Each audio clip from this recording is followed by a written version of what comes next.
इसका विरोध कर रही है, उसको लेके आपका क्या कहना है? देखिए, जब ये बिल देश की संसद में भारतीय जनता पार्टी लेकर के आई और रात के 1 बजे तक सदन चला करके देश के मजदूरों के अधिकार को छीनने की कोशिश की गई, तब भी कांग्रेस पार्टी संसद में इस बिल के विरोध में खड़ी थी और हम सड़क पर भी इस बिल के विरोध में खड़े हैं, क्योंकि नाम बदलने की जो सियासत है ये तो सिर्फ बहाना है। दरअसल मनरेगा के जरिए जो इस देश के 12 करोड़ से ज्यादा रजिस्टर्ड मजदूर हैं, जिनको रोजगार की गारंटी यूपीए सरकार ने दी थी, मौजूदा मोदी सरकार उस रोजगार की गारंटी को छीनना चाहती है। जो एक क्लॉज था इससे पहले कि 90% पैसा सेंट्रल गवर्नमेंट देगी और 10% पैसा राज्यों को देना पड़ेगा, उस क्लॉज को बदल करके 60% पैसा अब सेंटर के हिस्से और 40% राज्यों के हिस्से, जबकि राज्य पहले से ही लाखों करोड़ रुपए के कर्जे में डूबे हुए हैं। ऐसे में ये योजना पूरी तरह से बर्बाद हो जाएगी। ये देश के मजदूरों से उनका हक अधिकार छीनने की योजना लेकर के आई है सरकार, मोदी सरकार, और कांग्रेस पार्टी इसका पुरजोर विरोध करेगी। नाम बदलना सिर्फ बहाना है, असल में रोजगार की गारंटी छीनना है, मजदूरों का हक छीनना है। देखिए सर, बीजेपी का आरोप है कि मुसलमानों को जो अशिक्षित और निर्धन करने का जिम्मेवार कांग्रेस है। ये बात भारतीय जनता पार्टी कह रही है जी। जगह जगह मॉब लिंचिंग, जगह जगह लोगों के घर तोड़ना, जगह जगह भारतीय जनता पार्टी के नेताओं के द्वारा अल्पसंख्यक समाज के बारे में, चाहे वो मुसलमान हो, चाहे ईसाई हो, चाहे दलित समाज के लोग हों, उनके खिलाफ जहरीली बातें करना। और उसके बाद अब ये बात मतलब हास्यास्पद है। भारतीय जनता पार्टी सिर्फ नारा लगाती है सबका साथ सबका विकास।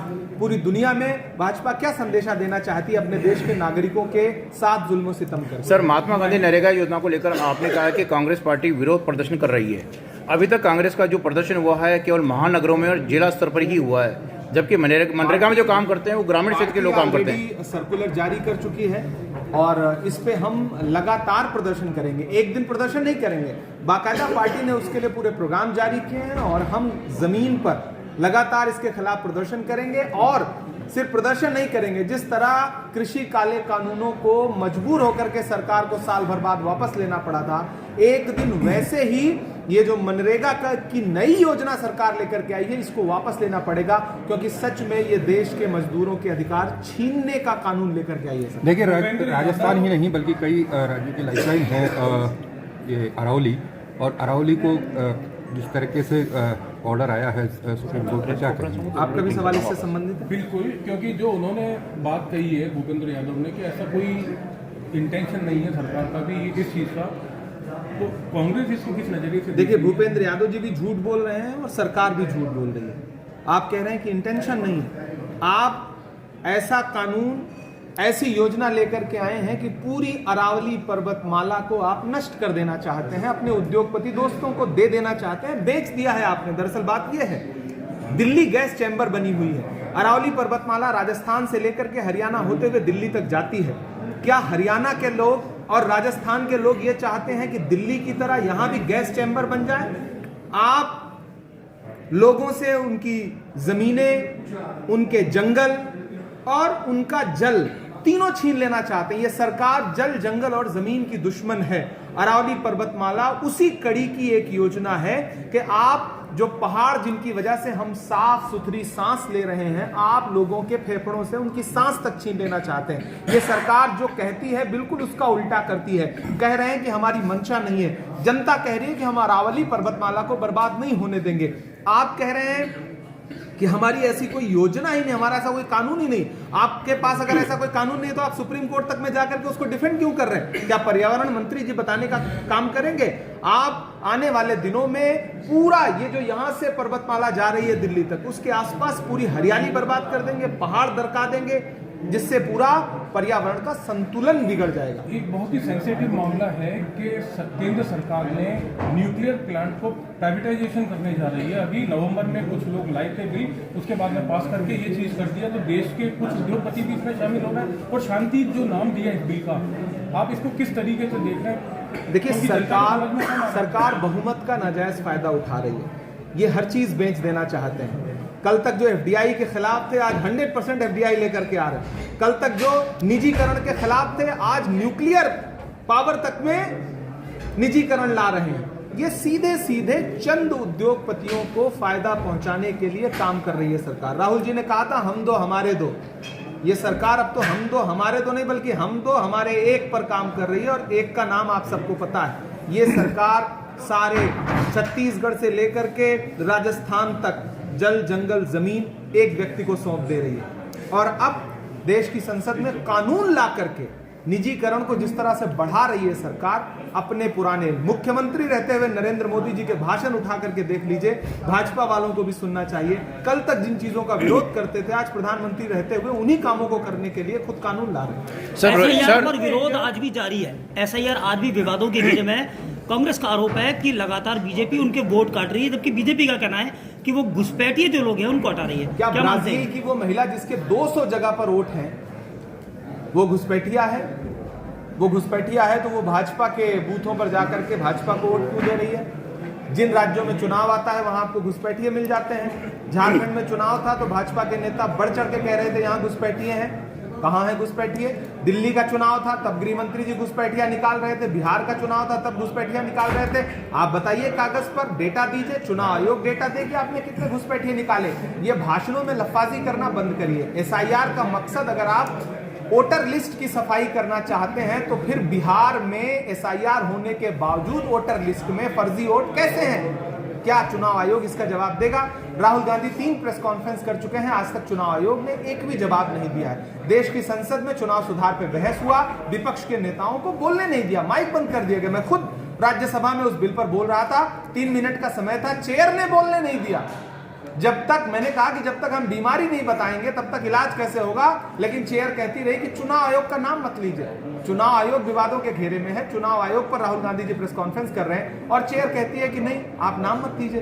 तो मुझे चुनाव आयोग बताए कि आप एसआईआर के जरिए वोटर लिस्ट कैसे सही कर रहे हैं और सही करने के बावजूद फर्जी वोट कैसे निकल के आ रहे हैं। देखिए जो बांग्लादेश में जिस तरीके से घटना हुई है अभी हाल ही में, किस रूप में देखते हैं आप इसको? हम सारे लोग, प्रियंका गांधी जी ने देश की संसद में बोला, मैंने खुद बाकायदा सोशल प्लेटफॉर्म पे जो हमारे एक हिंदू भाई जो वहां पर अल्पसंख्यक हैं उनके साथ जो घटना घटी और बर्बर घटना घटी, इससे पता चलता है कि बांग्लादेश में सरकार नाम की कोई चीज नहीं है। कांग्रेस का एक एक नेता इस तरह की घटना के खिलाफ बोल रहा है, लेकिन मुझे बहुत अफसोस है कि भारतीय जनता पार्टी की सरकार न तो कुछ बोल रही है न तो कुछ कर रही है। पड़ोस में अल्पसंख्यकों पर इतने बर्बर हमले हो रहे हैं, उनको मारा जा रहा है और हमारी सरकार हाथ पर हाथ धरे बैठी है।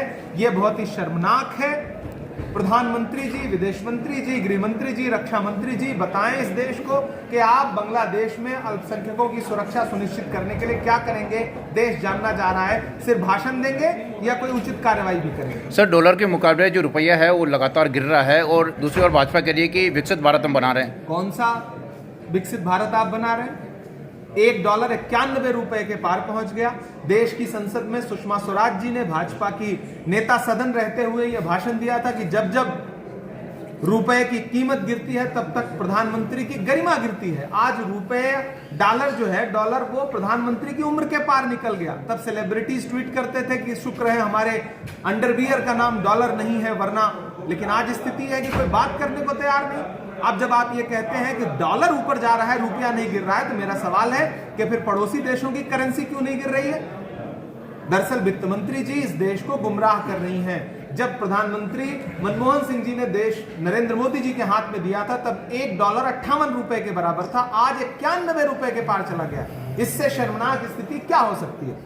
चुनाव से पहले गोल्ड और सिल्वर के दाम हमेशा बढ़ते हैं। कभी अगर आपने इसको नोटिस किया हो 2014 के बाद से 24 तक की स्थिति देख लें तो आज 1.5 लाख पौने 2 लाख के आसपास पहुंच गया और चांदी भी काफी ज्यादा पहुंच गई है। इस संदर्भ के अंदर कभी कुछ कांग्रेस ने, प्रधानमंत्री जी ने अपने भाषणों में मंगलसूत्र छीनने की बात की। सच में तो बहनों के, माओं के माथे का मंगलसूत्र तो ये सरकार छीन रही, इतना महंगा कर रही है। ये जो मोनोपोली है, आपका जो सवाल है दरअसल वो मोनोपोली से संबंधित है।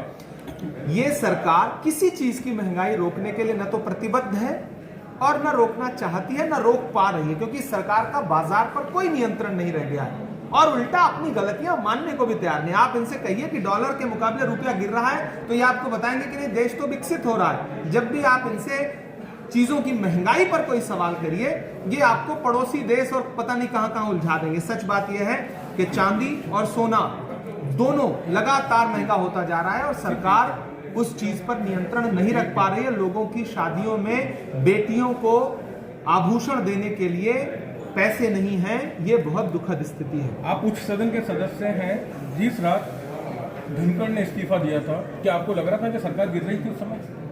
नहीं, मुझे आज तक हैरत है कि धनखड़ जी ने इस्तीफा क्यों दिया।